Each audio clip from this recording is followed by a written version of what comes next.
Bueno, ahora vamos a escuchar a la doctora Emilia las preguntas después. A la doctora Emilia de Gaetani. Emilia, el tema, el reto silencioso, evidencia y aplicación del cribado de RCIU tardío en población general.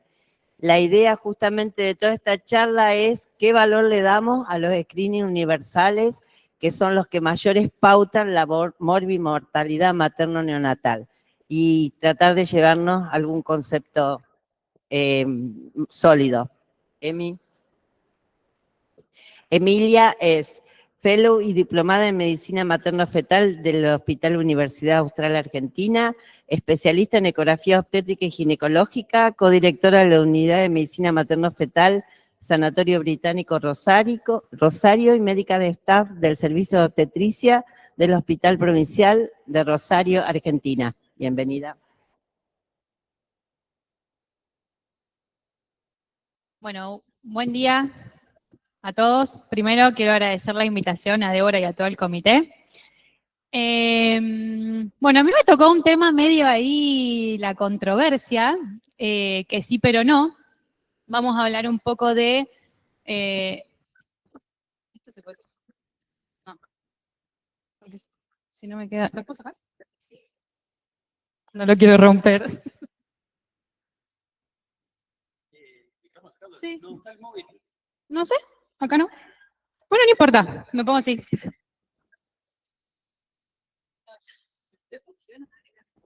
No, porque me queda así. O lo miro o hablo. Ah, ¿vos querés que la mano? No, quiero cualquiera, no pasa nada. ¿Qué? Ahí está. Hola. Hola. Yo quería ahorrar tiempo y armé más lío de lo que, cosa. Sí, pero no veo. Hola. No tengo Hola. nada acá. Entonces me queda la cabeza ahí. Ahí está, genial. Bueno, hoy vamos a hablar un poquito de esto que llamamos el reto silencioso y la evidencia. ¿Con esto? Listo.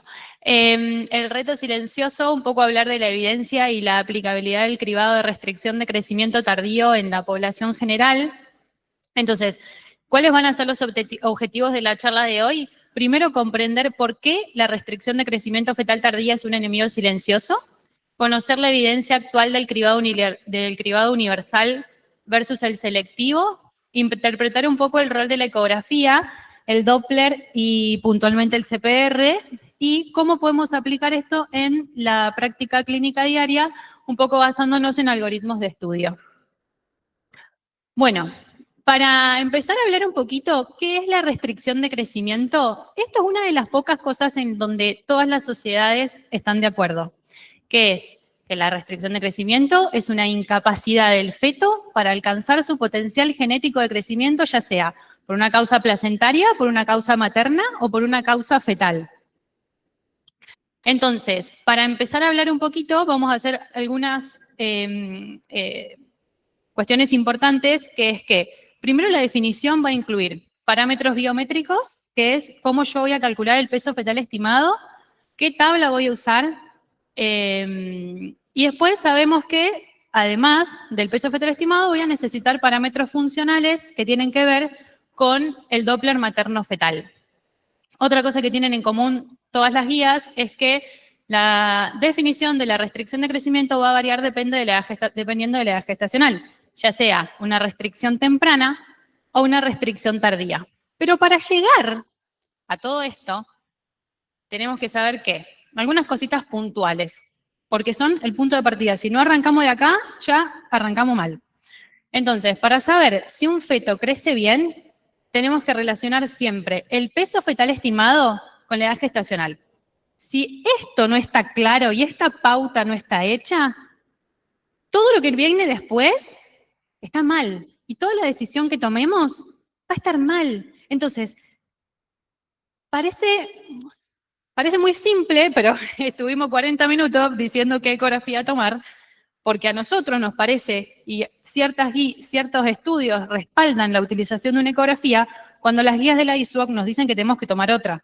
Entonces, ya desde acá, ya estamos haciendo lío. Entonces, otra cosa que tenemos que ver, que la normalidad es un rango. Y que para que ese rango vamos a usar los percentiles.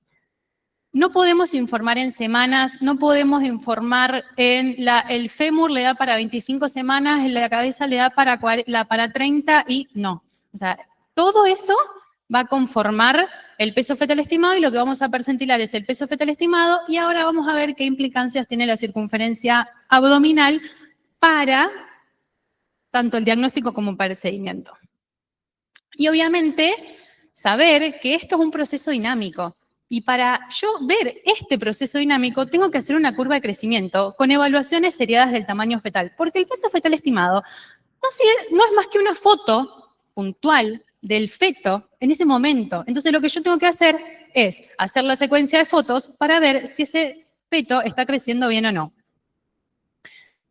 Bien, todas las guías también coinciden en que el punto de inflexión son las 32 semanas para definir la restricción temprana y la restricción tardía, y es muy importante porque tienen perfiles de comportamiento diferentes. Yo los voy a diagnosticar de manera distinta, los voy a seguir de manera distinta, y tienen diferentes riesgos. También hay discrepancia en qué definición uso. Cuando salió en 2016 el consenso Delphi para ni siquiera, o sea, estamos hablando de que hicimos un consenso para la definición. Y a partir de acá, después de la definición, nos queda un montón de otras cosas, pero por lo menos nos pusimos de acuerdo en qué qué fetos tienen una restricción de crecimiento y qué no. Entonces, fíjense, el grupo de Barcelona, el Valencia, la CEGO, la ISUOG, el Royal College, todos toman el consenso Delphi, en donde, por su fisiopatología, tienen parámetros no tanto biométricos diferentes, sino funcionales. Todos parten de menor al percentilo 3, ya un peso fetal estimado menor al percentilo 3 es diagnóstico para todos, pero fíjense que las restricciones tempranas agregan lo que es la circunferencia abdominal, las uterinas altas y la umbilical alta, o sea, con mayor resistencia. Por eso, cuando evaluamos a un bebé, independientemente, un bebé que te da, no sé, un percentil 5 con un Doppler normal. Yo si no tengo, a las 28 semanas, yo si no tengo esto, si yo no tengo el dato de la uterina, yo no puedo terminar la definición. Yo no sé si es un pequeño constitucional o si es una restricción de crecimiento. Entonces, el Doppler en los niños tempranos, en los fetos tempranos, cuando yo sospecho una restricción de crecimiento con un peso fetal al percentil 10, yo necesito hacer la uterina, necesito hacer la umbilical. Diferente es la restricción tardía, porque yo tengo un peso menor al P3 o un peso o una circunferencia abdominal menor al P3 y acá entra el juego la velocidad de crecimiento porque ya son embarazos avanzados. Entonces, los criterios diagnósticos son 2 cuartiles por debajo de su crecimiento anterior, o sea, 25 percentiles menos, o un CPR bajo o una umbilical alta. Diferente es el tema de la ACOG y el tema de la Sociedad Materno-Fetal de Estados Unidos, en donde ellos como que juntan a todos los pesos estimados o las circunferencias abdominales por debajo del percentil 10 y dependiendo de la edad gestacional le dan bastante implicancia, más que nada a la umbilical. ¿Qué es lo que a mí me tiene que llamar la atención? ¿Por qué yo digo que no es lo mismo tener una restricción de crecimiento temprana que una restricción de crecimiento tardía? Porque la restricción de crecimiento temprana a mí me da tiempo. Y son bebés que no se me escapan en general. Son bebés que tienen una historia natural, que mi problema es el manejo porque son bebés muy chiquitos, son bebés muy flacos, son bebés que tienen repercusiones en su Doppler. Entonces yo tengo que tomar la decisión de hacer nacer un 28 semanas que pesa 800 gramos. Con todo lo que implica nacer a las 28 semanas con 800 gramos. Entonces, otra cosa que tiene particularmente la restricción de crecimiento temprana es que tiene mucha asociación a la preeclampsia. El 50% de las restricciones tempranas van a tener asociación a preeclampsia grave y muy probablemente el nacimiento de ese bebé vaya a ser por un componente materno y no por un componente fetal puro. Entonces, acá yo lidio con el manejo. Diferente es la restricción tardía, donde me ocupa un gran porcentaje de mi 100%, casi un 70%, en donde acá hay que ver dos cosas importantes. Los fetos no necesariamente tienen que ser muy chiquitos, no necesariamente tienen que ser verdaderamente pequeños y tienen una redistribución de flujo. Entonces, yo acá tengo, es literal el gran simulador, ¿me explico? Entonces, yo acá tengo que ver cómo hacer para identificar a estos fetos que tal vez no son tan chiquititos. Entonces, el problema es que, en verdad, yo no los veo porque a simple vista no parecen enfermos. Son fetos que son eutróficos, que crecen un percentil 12, ponele. Entonces, lo normal no siempre es lo normal. ¿Y cómo hago yo para establecer esta normalidad para cada feto? Porque acá estamos hablando del potencial de crecimiento de este bebé, ¿sí? Genético, ya. O sea, este bebé tiene que tener esta manera y tiene que crecer en este percentil. Bueno, algo está haciendo que ese bebé no llegue ahí. Y acá es cuando viene este término relativamente nuevo, que todos incorporamos, pero nadie como saca a la luz, que es la insuficiencia placentaria subclínica. ¿Qué es la insuficiencia placentaria subclínica? Es una disfunción estructural o funcional que no tiene manifestaciones clínicas evidentes. Entonces, es un feto con un peso adecuado para la edad gestacional, pero tiene una restricción de nutrientes. Por lo tanto, su curva de crecimiento va a ir en descenso. ¿Me explico? Entonces, no esperemos encontrar a un feto que crezca en percentil 3 o que crezca en percentil 4. Va a tener una hipoxia crónica que lo que va a hacer es una activación endógena fetal como respuesta adaptativa. O sea, estos bebés que sufren la injuria de la hipoxia van a empezar a aumentar el cortisol, a aumentar las catecolaminas, a disminuir los factores de crecimiento, a alterarme el metabolismo basal, o sea, van a aumentar los lactatos, van a disminuir los depósitos de glucógeno en el hígado y me va a llevar a esto, ¿sí? A una disminución de la curva de crecimiento. ¿Por qué? Porque lo primero que se altera es la circunferencia abdominal, porque el feto empieza a usar las reservas que tiene para sobrellevar su vida fetal. Entonces, son estos niños que no crecen menor al percentil 3 o al percentil 10, pero su circunferencia abdominal es chiquita. ¿Por qué se da? Por defecto de remodelado de las arterias espiraladas, por reducción del volumen vascular intervelloso, por disminución de la perfusión uteroplacentaria y por una disminución del número de eficiencia del trofobrasto sincitial. Que esto es lo que pasa, o sea, a los extremos del embarazo. Esto es un proceso fisiológico. Cuando Nicolaides explica la teoría de que si dejáramos los embarazos indefinidamente, todas las pacientes harían preeclampsia, tiene que ver con esto, porque la placenta sí o sí va a tener una fecha de vencimiento, ¿sí? Entonces lo que nosotros tenemos que identificar es cuándo se adelanta esa fecha de vencimiento. Entonces, las restricciones tardías carecen de historia natural. ¿Y a qué me refiero que carecen de historia natural? Yo en la restricción temprana sé que primero es flaco, después se altera la umbilical, después se altera el CPR, después y así paulatinamente. Y yo sé cuánto me puedo dar el lujo de esperar para controlarlo la vez que viene. Acá no, porque tengo esta compensación hemodinámica en donde me disminuye el oxígeno, entonces el bebé sensa que tiene menos oxígeno y me empieza con todo el tema de la vasodilatación cerebral con la vasoconstricción periférica y me da el típico fenotipo de hipoxia crónica. Si yo agarro 100 bebés con una restricción de crecimiento tardía, el 25% va a tener un ICP bajo, ¿sí? ¿Y por qué hablo de índice cerebroplacentario? Porque muy probablemente esta umbilical no me dé tiempo a aumentarse. Y tiene que ver con esto de que carecen historia natural. Entonces, no tengo una umbilical aumentada, no tengo una vasodilatación cerebral tan severa, pero sí tengo un ICP bajo. Entonces, ¿cómo llego a este bebé?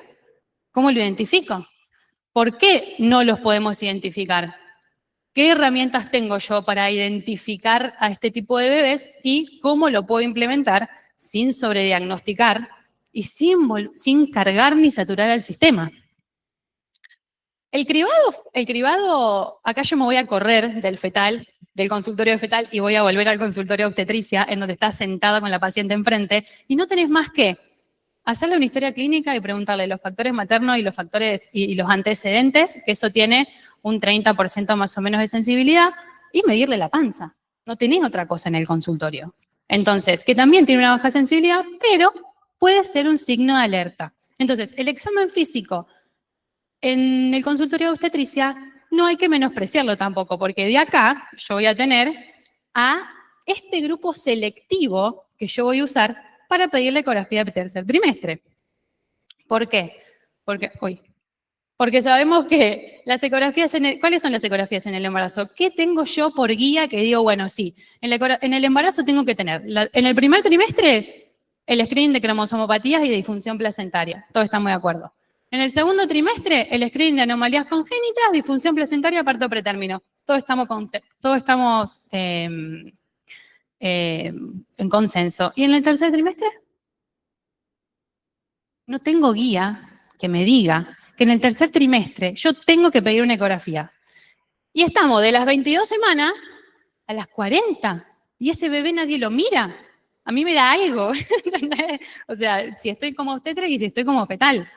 Entonces, esta ecografía, que es la ecografía de tercer trimestre, que vemos el crecimiento fetal, la placenta, el líquido, la anatomía tardía y el bienestar fetal, que después no tenemos que sentar a discutir qué definimos nosotros por bienestar fetal, pero bueno, ese será otro tema,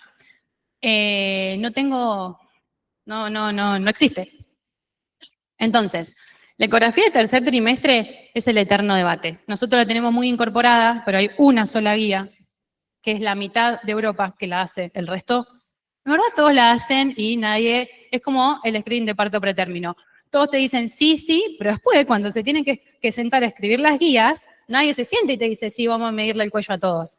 Entonces uno queda ahí en el medio de hacerlo porque lo cree necesario, pero después tenés un montón de papers y de cosas que te avalan, pero no tengo ninguna guía cuando me vienen a plantear a mí. Entonces, lo que yo tengo que ver acá es la utilidad. Y eso me va a definir la predicción. ¿Para qué quiero yo la ecografía? Para detectar a los niños flacos, para ver las malformaciones de tercer trimestre, ventriculomegalia, defecto del tracto urinario, valvulopatía, algo que me pueda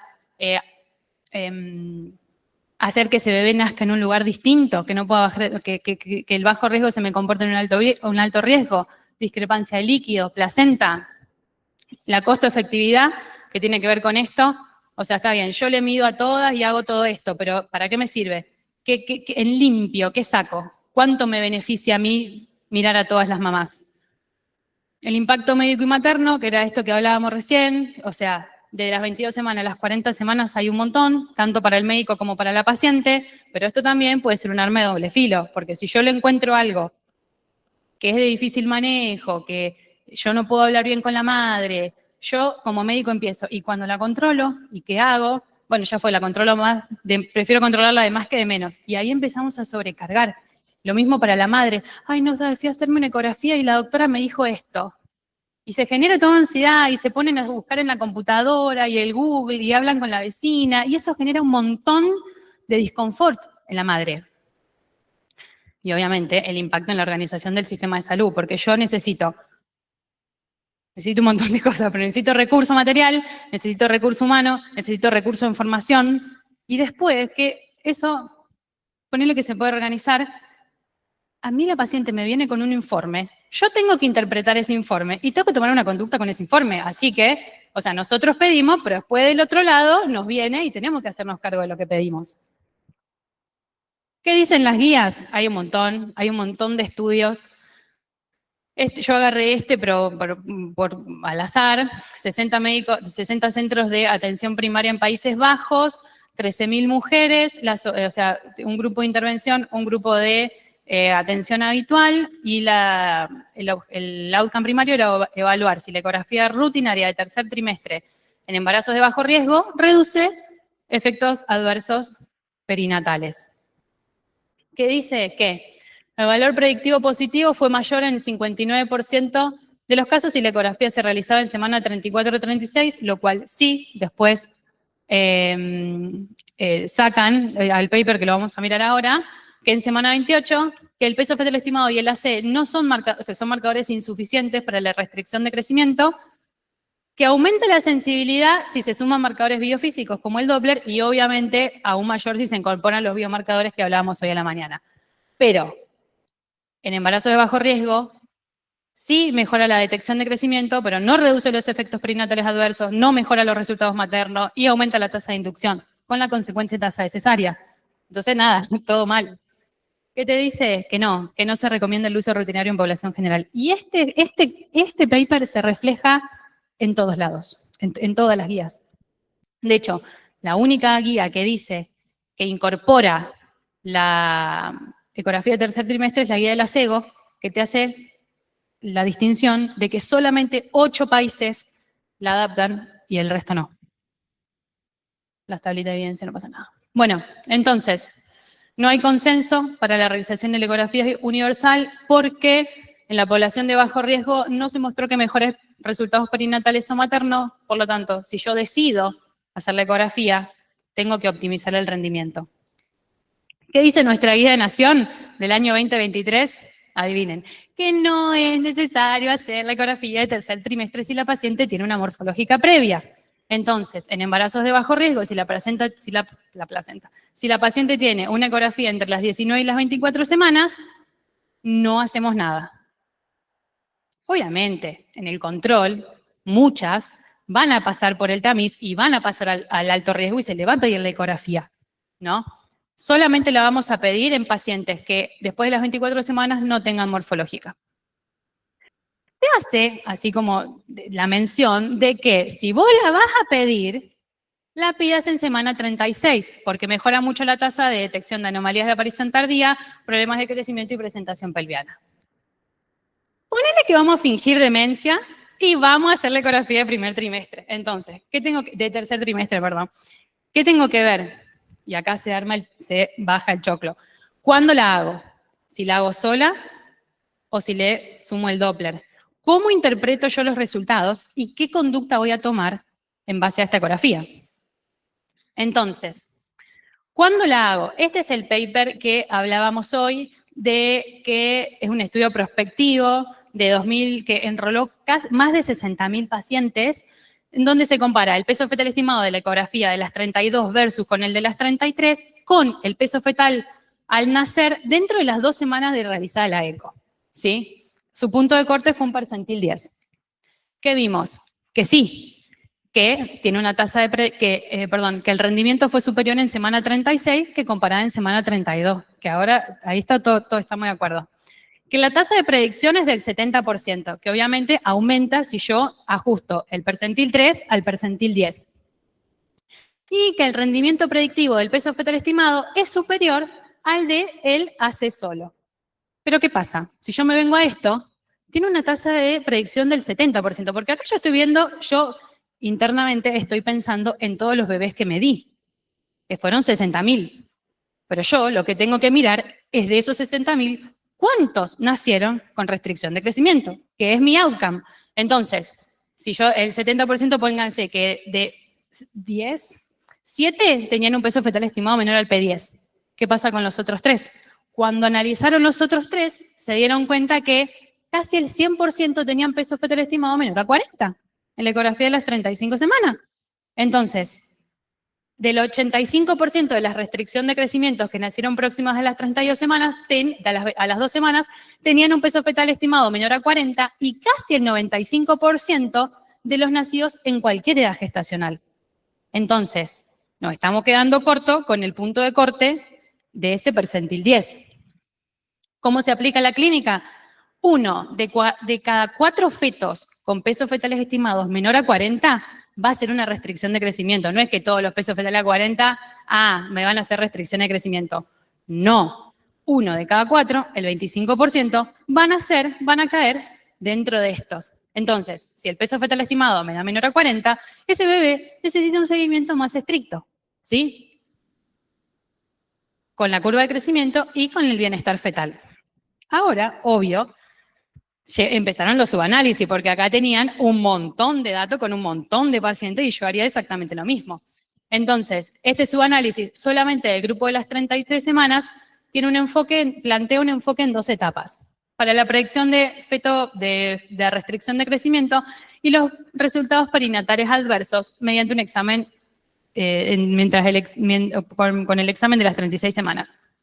Y me estratifica un riesgo en base al peso fetal estimado y al Doppler feto materno. Entonces, tiene un modelo en 2 etapas. Yo mido al bebé en semana 36-37. Me da que tiene un peso fetal menor a 40. Ahí le voy a hacer el Doppler. Y dependiendo del Doppler, lo voy a estratificar. Lo voy a estratificar en alto riesgo, en riesgo intermedio, en bajo riesgo y los muy bajo riesgo, que tienen que ser la mayoría, básicamente. Entonces, el riesgo alto, que son más o menos un 12% de desarrollar un resultado perinatal adverso, son niños menores al P10, obvio, o un peso entre el 10 y el 40 con un Doppler anormal, uterinas o umbilical alta o un ICP bajo. Y ahí van a detectar el 89% de las restricciones pretérmino y el 31% de los efectos adversos. Entonces, ¿qué hago? Necesitan un monitoreo inmediato y continuo, porque son bebés que no lo vamos a dejar llegar al término. Este bebé no van a nacer a las 38 semanas. ¿Qué pasa con el riesgo intermedio? Fíjense que acá ya el punto de corte no es el mismo. Entre el P10 o el P20 o un P10, un P90 con un Doppler, yo le puse ahí limítrofe porque no era normal. Tenía un IPUM o una umbilical en P90, entre el P90 y el P95, y una CM entre el P5 y el P10. Y fíjense que tienen casi un 26% de tasa de restricción, de detección de restricción, y un 9% de resultado perinatal adverso. ¿Cómo lo sigo? En 2 semanas. Los bajos riesgos, que tienen un 15%, con un Doppler normal, peso en P20, P30, acá los cosas van bajando. Este es el típico que le haces la ecografía a las 30 semanas y le decís, ¿esta es la última ecografía? Dice la mamá. Sí. Entonces, ¿yo qué le digo? Sí, si no nace. Si nace de acá a 20 días, no. Ahora, si estamos en semana 40 y el bebé no nace, puede ser que pidamos otra ecografía. Y los muy bajos riesgos, que son la gran cantidad, porque fíjense, el 66% peso fetal estimado mayor al P40 sin requerimiento de Doppler, que bueno, este requerimiento de Doppler, obviamente en el estudio se lo hicieron igual, porque estos es retrospectivo el subanálisis. Los efectos adversos son mucho mayores por el número y no tienen que ver con la enfermedad per se, pero fíjense que yo necesito ver a 3.616 pacientes de bajo riesgo para detectar una restricción de crecimiento. Por eso, no la controlo, la dejo. Bien, ¿qué me dice el estudio? Que evito un control excesivo innecesario en el 63% de las pacientes, que es un montón, que gracias a esto puedo focalizar los recursos en el grupo de alto riesgo y que me detectarían casi todos las restricciones de crecimiento grave en las siguientes 2 semanas después de realizado el estudio. Ya termino. Bueno, ¿qué pasa con el índice cerebroplacentario? Porque el ICP, como dijimos antes, impresionaría ser mucho más sensible que el ACM sola. Este es un estudio que salió el año pasado, que es el ratio 37, que es un estudio que está bastante lindo diseñado. Es obviamente randomizado, multicéntrico, y es un pragmatic trial, o sea que sale del laboratorio y tiene implementaciones como en la vida real, lo que nosotros podríamos hacer bueno, no sé si nosotros acá, pero bueno, ellos se pueden dar el lujo de hacerlo, que son embarazos únicos de bajo riesgo, y querían ver si la incorporación del CPR en ecografía de tercer trimestre de bajo riesgo aumenta la tasa de detección de restricción de crecimiento para una disminución de la mortalidad o lesiones neurológicas graves. Entonces, acá tienen un grupo Rebuild, que es donde la madre sabía, y todos sabíamos que el valor del CPR, que si era bajo, lo inducían después de semana 37, y el CONCIL, que es el grupo oculto, donde el obstetra y la madre no saben el CPR del bebé. ¿Cuál es el outcome primario? La muerte fetal, y los secundarios son la morbilidad grave, ya sea neurológica, como la hemorragia intraventricular, la leucomalacia preventricular, la encefalopatia pacticoisquémica, o no neurológica, la NEC con requerimiento de cirugía, la insuficiencia renal o insuficiencia cardíaca con requerimiento hidrotrópico, 10 días en la neo, o el outcome terciario, que es la cesárea de emergencia, que esto es bien cuando nace el feto en el inmediato. ¿Qué dio? Todo el mundo dijo, este es nuestro paper, nos va a dar espectacular. Bueno, no, el outcome primario no les dio. El ICP no reduce la mortalidad perinatal, o sea, los bebés no se mueren de un ICP bajo, pero sí disminuye la morbilidad neonatal grave en comparación con la ecografía sola. Entonces tiene una reducción del 17 contra el 60%, que es un montón. Entonces, la edad gestacional, y esto es lo que te deja como para hacer el subanálisis, en donde la edad gestacional al momento del nacimiento, la edad gestacional media, no se modificó entre los grupos de estudio, pero las pacientes del grupo Revere, o sea, del grupo que sabían, nació una semana antes, mientras que las del oculto estuvieron una semana más adentro de la panza. Entonces, nunca vamos a saber si esos resultados adversos corresponden a haber estado una semana más adentro de la panza. Asma, Khalil y Morales Roseló, que el grupo, cuando se hace el proyecto de I-Placenta, Morales Roseló y Asma Khalil, que están en, Asma no, pero Morales Roseló, que está en Valencia, tienen muchos trabajos de Doppler, muchos trabajos de CPR. Lo que proponen es un enfoque basado en el riesgo de los fetos con peso normal, pero CPR bajo. Ya termino, me quedan 3 diapos. ¿Qué vimos? Que, lo voy a resumir, que los fetos con restricción de crecimiento tienen que nacer en semana 37, que los fetos con peso fetal, con peso adecuado, pero CPR bajo, podrían llegar hasta las 39.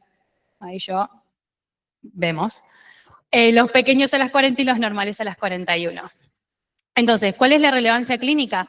Que el CPR tiene un rol más allá de la restricción de crecimiento, que también podemos verlo en embarazos normales, que puede ayudar a justificar una inducción temprana selectiva, también hay que ver eso también, que podría integrarse a protocolos de evaluación en semana 36-37, y lo que tenemos que hacer es no ver más a los niños como niños pequeños, y a este grupo poblacional verlo directamente como un feto hipóxico, porque lo que tiene es eso, o sea, no le falta nutriente, le falta oxígeno, y el bebé, o sea, nadie muere de desnutrición. El bebé no muere dentro de la panza porque está desnutrido, muere por una hipoxia. Entonces, eso es el concepto que hay que cambiar. No hay consenso para ecografía rutinaria en tercer trimestre de bajo riesgo. Si la hago, es que se acercan al término. Es una buena herramienta para detectar restricción de crecimiento si aplicamos protocolos específicos.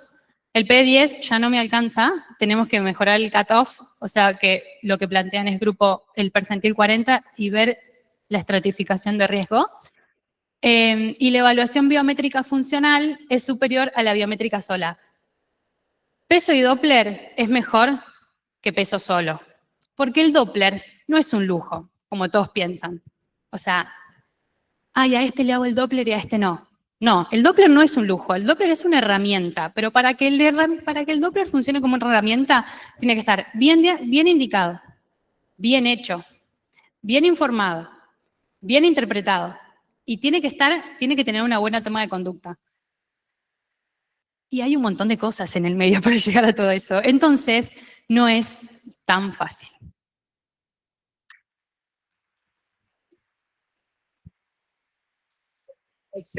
Excelente.